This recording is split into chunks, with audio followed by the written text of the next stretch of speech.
Sa pool naman po sa video ang pambubugbog ng ilang police tarlac sa isang tricycle driver doon. Na-relieve na sa pwesto ang mga pulis pero bago yan, abay, nagsampa muna sila ng kaso laban sa ginulpi nilang tsuper. Mon Gualvez, ikwento mo. Sa bidyong ito na kumakalat sa internet, mapapansin ng lalaking nakadamit na kulay orange at tila nagpapaliwanag sa isang pulis. Kuha ito sa Paniki Tarlac noong March 4. Maya-maya pa, bigla na lang sinapak ng pulis ang lalaki. Pati ang dalawang pulis sa lugar, tinadyakan at hinawakan din ng lalaki hanggang sa sumalampak na ito sa kalsada. Kahit nakahiga na, tuloy pa rin ang pananapak ng isang pulis. Dito na umawat ang dalawa niyang kasama. Nakiusap siya na ayaw na siyang isama sa mobil. Hinihila nila si Jimmy, hindi nila mahila. Biglang sinuntok si Jimmy at saka yun, diretso ng pinagsusuntok. Bakas pang ilang pasa sa mukha at katawan nang makausap namin ng lalaki na sa video, ang tricycle driver na si Jimmy Gregorio.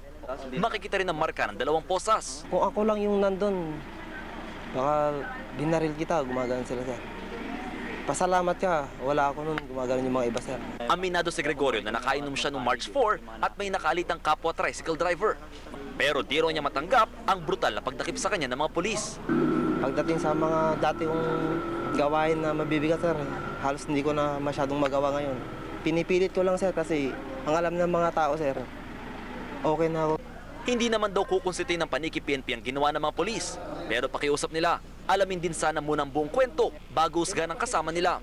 Prior to that, hindi na pinakita ron yung pagsuntok at pagtadyak doon sa kapulisan natin, which is na hindi niya naman kinompronta kagad. Nauna na nagsampa ng direct assault ang mga pulis laban kay Gregorio. Habang si Gregorio na aminado natatakot, hindi pa alam kung makakapagsampa rin ng kaso laban sa mga pulis na nanakit sa kanya. Gusto kong ilaban, sir, kung may tutulong sa akin, sir, kasi walang-wala na rin kami, sir. Dala-dalawa lang kami nabubuhay na mumuhay ng lola ko, sir. Nirelieve na 3 pulis sa sina PO3 Rachel Antonio, PO2 Gerardo Bermudez at PO3 Fernando Acosta habang iniimbestigahan ang kaso.